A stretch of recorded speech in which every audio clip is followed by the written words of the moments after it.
সময়ের ব্যবধানে কত মানুষের কত রূপই দেখলাম, মানুষের হাসি, মুখের তামাশা, আপন সেজে আঘাত করা। তবে হ্যাঁ, মনে রাখো, যারা আপন সেজে আঘাত করছো তারা কিন্তু মস্তিষ্কের ভিতরে রয়ে গেছো। তোমরা কারা আঘাত দিলে? আমারে? আরে আমি তো তোমাকে সেই লোক যে তোমাকে নিঃস্বার্থ ভাবে ভালোবাসতাম, তোমাকে সবসময় পাশে যায় দাঁড়াইতাম। তোমাদের খারাপ সময় আমি সবার আগে যায় দাঁড়াইতাম, যে তোমরা আমার আপন সেজে আঘাত করলা। সময় কিন্তু সবার সব সময় খারাপ থাকে না। আজ তোমার, তুমি আঘাত করে যাইতেছো, কাল কিন্তু আমার হইতে পারে। হাসির মাধ্যমে উড়িয়ে দেব সকল যন্ত্রণা, নিজেকে নিজেই ভালোবাসবো। কষ্ট পেলে নিজেই দেব নিজেকে সান্ত্বনা, কারণ আমি জানি খারাপ সময়ে কেউই পাশে থাকে না। ये जिस्म है तो क्या, ये रूह का लिबास है, ये दर्द है तो क्या। একটা সত্য কথা জানেন ভাই, প্রবাসীরা কখনো কারো প্রিয়জন হইতে পারে না। মৃত্যুর আগ পর্যন্ত সবার প্রয়োজন হয়ে থেকে যায়।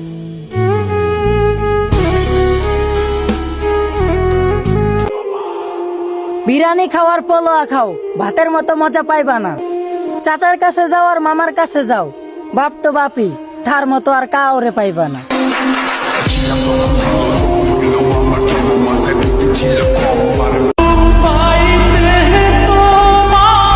শখের জীবন আমারও ছিল ভাই, কিন্তু হেরে গেছি পরিস্থিতির কাছে।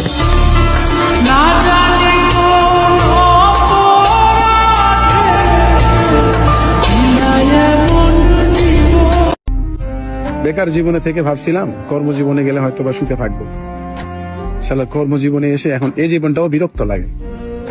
শালার কামাই কয় টাকা, নিজে খাবো কয় টাকা, ভবিষ্যতে করবো কি, এই চিন্তায় জীবন শেষ। বেকার ছিলাম, কবে একটা কর্ম পাবো।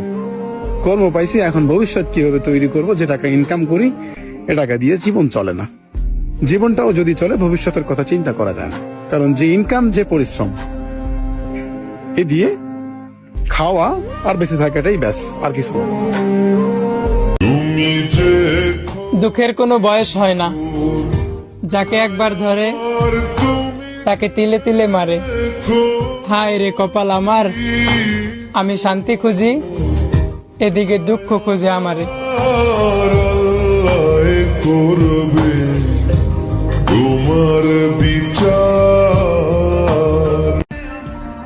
মানুষের পছন্দের মানুষ আছে, কিন্তু পরিবার মানতাছে না। আর আমার পরিবার মাইনা বইয়া আছে, কিন্তু পছন্দের মানুষ নাই।